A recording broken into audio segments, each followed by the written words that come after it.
Доброго времени суток всем, кто меня слушает. От какой энергии освобождается наше тело при простудных заболеваниях?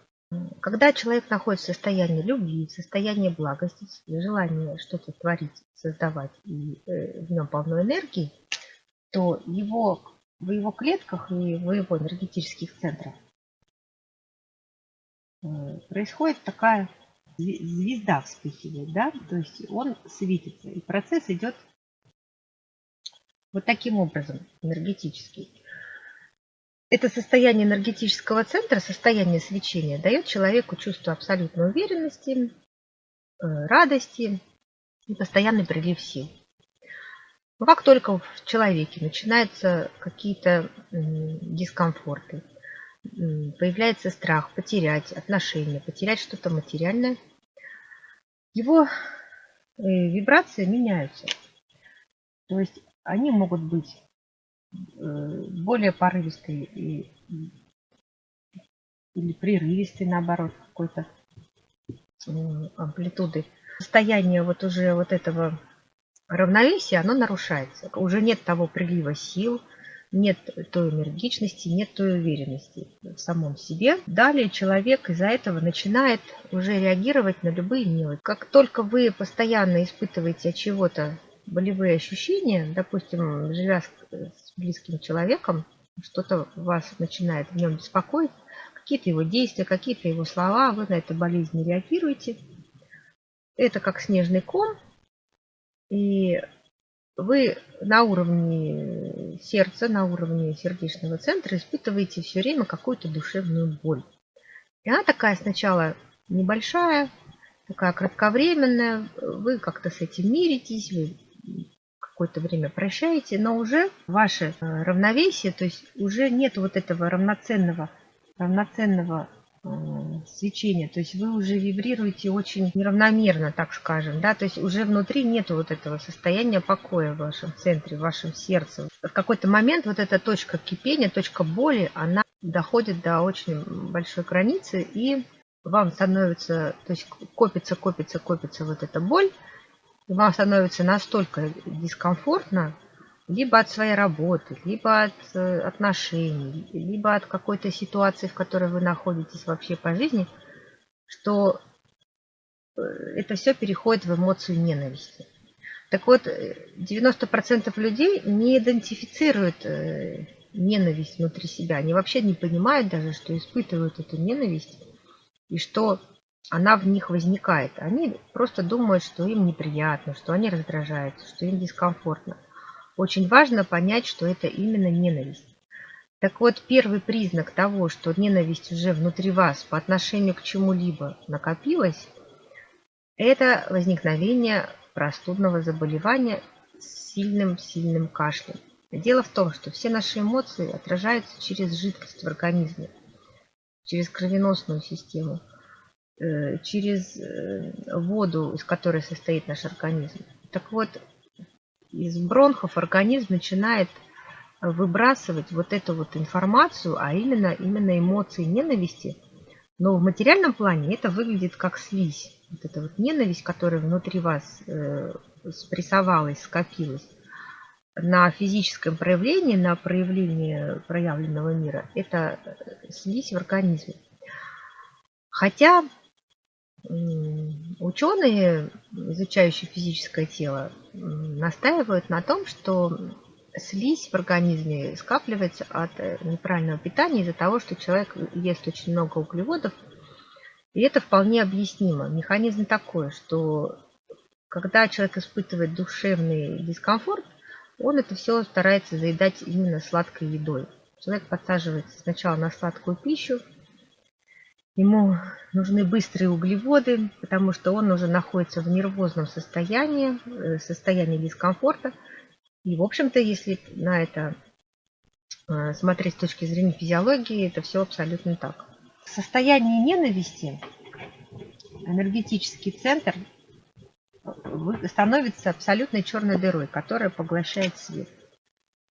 То есть свет, который исходит из вас, он, в общем-то, никуда не уходит, он аккумулируется внутри вас, то есть ваша энергия аккумулируется внутри вас, если так можно ее нарисовать, она уплотняется.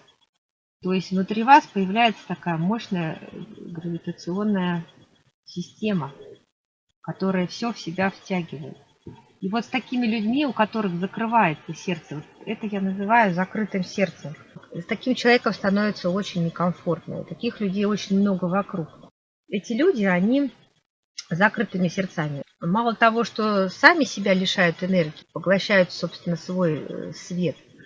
Если они вовремя не выходят из этого состояния, то есть вот это состояние вхождения в ненависть, оно может быть краткосрочным. И во время простуды, в общем-то, организм может очиститься, человек переключается в это время от своих проблем, он даже может пересмотреть что-то в своей жизни, он, в общем-то, отпускает какие-то ситуации, эмоции и уже не страдает. И ненависть перестает в нем вибрировать и уплотняться, как эмоция. В общем-то, это и есть причина всех раковых заболеваний, в том числе. Но для этого нужно очень много лет находиться в этом состоянии. Главное, что я обнаружила, что люди даже не идентифицируют внутри себя это состояние ненависти. Они его путают с какой-то раздражительностью и злостью. Так вот, если человек раздражается, он все равно выплескивает эту эмоцию. Она все-таки идет вовне. То есть это все равно энергия, которую человек выпускает. И все равно это то, что дает вам силы. И вы на этом можете и работать, и действовать, и как-то думать, и любить. Может быть, просто другая амплитуда, другая сила волны, да, там злость тоже, она все равно там гнев какой-то праведный, там, да, это все равно вибрация, которая идет извне. А вот ненависть и сопровождающая ее обида, потому что обида это следствие как раз того, что уже завибрировала ненависть. Это совершенно другой энергетический процесс. Допустим, злость и раздражительность, они могут быть кратковременные, и они являются просто каким-то сигналом и толчком. Так вот, состояние затянувшейся подсознательной ненависти, когда уже пошел процесс образования внутри вашего энергетического центра, так называемой черной дыры, это состояние уже несет опасность и самому человеку, и окружающим. Дело в том, что если вы почитаете физику, что такое черная дыра, вам все станет понятно. Этот процесс не может длиться вечно. Рано или поздно там происходит взрыв. Все равно при взаимодействии с каким-то количеством света энергия вытаскивается из черной дыры. Но, тем не менее, черная дыра очень-очень долго может втягивать в себя абсолютно все безвозвратно. Рядом с такими людьми ощущаешь пустоту и тягость. Пространство вокруг этих людей уже становится такое нежилое. Природа как это лечит? Ну, первое, что я сказала, она пытается через болезнь человека очистить. То есть человек обязательно подхватит какой-то вирус или просто переохладится, он отлежится, из него выйдет вот эта вот вся слизь. И если это было кратковременно, то человек исцелится и будет дальше спокойненько себе жить. Если человек полечил только свое физическое тело, но не полечил свою душу, осознанно или неосознанно, неважно, в нем это накопление осталось, рано или поздно он может получить какую-то хроническую форму кашля. Кашель может стать аллергический и уже астматический. Это говорит о том, что эмоции ненависти в подсознании сидят уже много-много лет. И с этим надо уже очень глубинно работать, и уже так быстро от этого не излечить. Люди, которые работают именно с людьми, все профессии, связанные с воспитанием, с общением, это учителя, продавцы, это профессии, в которых есть риск схватить от другого человека вот эту эмоцию ненависти. Дело в том, что человек, сердце которого закрыто, в котором уже идет процесс втягивания, да, света своего и света других людей, встречая всех других людей, он будет поглощать и ничего не будет давать взамен. У этих людей, как правило, начинает, так как сердце закрывается, начинает над ними очень сильно давлеть разум. Как правило, эти люди уже такие судительные, у них очень холодный такой рассудок рассудительный, да. Они, как правило, уже становятся более заматериализованные, более практичные. Чужой ненавистью можно заразиться. Вот что хочется отметить.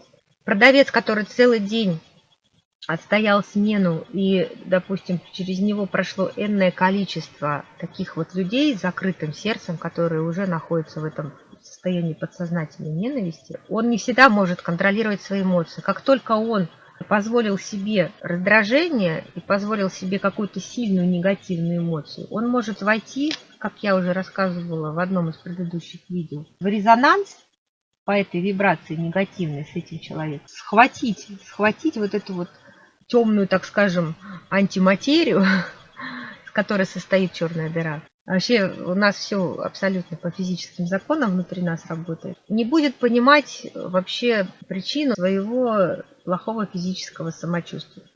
Поэтому, особенно для тех людей, которые работают с людьми, я хочу сказать, держите себя в руках, оставайтесь уравновешенными, старайтесь ко всем быть доброжелательными именно изнутри. То есть не относитесь ни к чему серьезно, смотрите на все с юмором, не принимайте все близко к сердцу, и тем самым и прощайте вот здесь и сейчас сразу. И если тяжело простить, просто желайте всего хорошего. Таким образом вы защититесь от того, что в вас войдет вирус этой ненависти. Дальше, что еще хочется сказать? Если вы чувствуете, что слишком часто уже болеете простудными заболеваниями, и каждый раз у вас это достаточно тяжело проходит, значит, пришло время поработать все-таки с эмоциями. Надо, во-первых, написать на бумаге, на кого у вас может быть эта ненависть, кого вы ненавидите. Надо признаться в этом самому себе.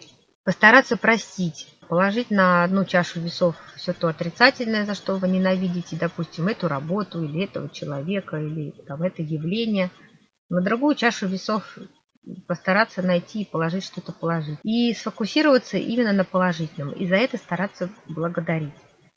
Можно проделать дыхательные упражнения, их очень много разных, которые помогают высвободить эту энергию сердечного центра. Я их показывать не буду, потому что их много, они разные, и, в общем-то, это не моя миссия. Моя миссия – объяснить энергетические процессы, которые происходят в нашем организме. Хочется дополнение немножко сделать по поводу эмоций ненависти. Если человек от ненависти не освободился до конца жизни, если она в подсознании и он с этим умер, то он с этим же и рождается. На Земле допускается рождение с каким-то запасом ненависти, но есть такая доза этой эмоции, с которой, если человек ее переборщил, накопил слишком много, то он уже на Земле воплотиться не может, ему придется проходить другие миры и заслуживать воплощения уже здесь на Земле. Ненависть, она заразна. Если человек с этой ненавистью уже родился, она может проявиться очень не сразу, может проявиться очень даже поздно, в определенном возрасте, при столкновении с какими-то людьми. И у человека тогда может возникнуть какое-то очень серьезное заболевание именно грудного отдела, сердечно-сосудистое заболевание. Именно потому, что, возможно, он столкнулся с этой кармической ситуацией, которую он в прошлой жизни не преодолел, которую он не прошел достойно. И, скорее всего, он отреагировал точно так же стал это ненавидеть, стал испытывать те же самые чувства. Поэтому, если вот такое случается, надо обратить внимание на это и понять, что, значит, второй раз не проходите урок. А то и третий, а то и 10. И все-таки постараться обратить внимание на свои внутренние чувства, что у вас внутри, и с ними поработать. Те территории, на которых происходили какие-то серьезные военные действия, дело в том, что на них, как правило, будут рождаться опять те же души, для того, чтобы это пространство преображать. У них с этим местом, как правило, карма. И если люди не освободились от этих своих эмоций в прошлом, ну, а, как правило, на войне вообще погибают неожиданно, и ни о каком очищении не может быть и речи, то все эти сценарии, они могут повторяться. Почему так легко манипулировать людьми на тех территориях, где уже когда-то происходили какие-то конфликты серьезные? Там очень легко через какое-то количество лет опять заводить вот эту вот воронку, потому что есть на что опираться, потому что в людях внутри, в душах начинает эта вибрация откликаться, и можно опять всех поссорить между собой. Те, кто этим занимаются, они прекрасно эти законы знают. Я это рассказываю для того, чтобы люди старались тоже понимать, что причина может быть конфликта глубоко-глубоко внутренней. Как природа лечит еще ненависть, помимо вот тех простудных заболеваний и выхода спрессованной эмоции через слизь, и с кашлем, и с соплями, у человека может неожиданно появиться нежелание кушать животную пищу. Он начинает себя ограничивать в еде. Дело в том, что голод, оказывается, очень хорошо уравновешивает эмоции страха, ревность. Это все, что все предшественники жадности, ревность, собственничество, ну и ненависть. И когда группа людей, большая группа людей слишком заболевает вот этими духовными эмоциями, вот этими чувствами, жадность, ревность, страх, зависть, то на их долю выпадают, как правило, такие вот испытания, которые повлекут за собой голод, лишения.